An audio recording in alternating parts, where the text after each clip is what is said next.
Malalaking pangalan umano ang dawit sa dokumentong hawak ni Congressman Leandro Leviste. Galing kay dating DPWH Undersecretary Catalina Cabral.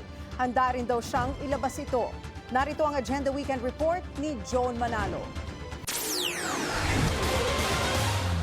Handa raw si Batangas 1st District Representative Leandro Leviste na isiwalat ang sinasabing kopya ng DPWH insertions na ibinigay ng pumanaw na DPWH Undersecretary Maria Catalina Cabral. Pero ito ay kung pahihintulutan siya ni DPWH Secretary Vince Dizon. Sa isang pahayag ngayong araw, sinabi ni Leviste na September 4 ibinigay ni Cabral sa kanya ang nasabing listahan na naglalaman umano ng proponents ng DPWH insertions sa buong bansa. Inutos daw ni Dizon kay Cabral na ibigay ito sa kanya in the interest of transparency. Mula noon, marami na raw ang nagsasabing ilabas niya ang ibinigay na listahan, pero hihintayin niya raw muna ang posisyon ng DPWH dito. Ilalabas niya lang din daw ito sa utos ni Dizon. Dagdag pa ng mambabatas, wide-ranging consequences ang kaharapin kapag isinapubliko ang mga dokumentong hawak niya. Laban daw kasi nito ang mga pangalan ng hindi lang kongresista, kundi maging mga senador, executive officials at iilang private individuals. Kaya ipauubaya niya na raw sa DPWH ang desisyon kung ilalabas ba ang mga ito para hindi na rin makompromiso ang kanyang trabaho bilang miyembro ng Kamara.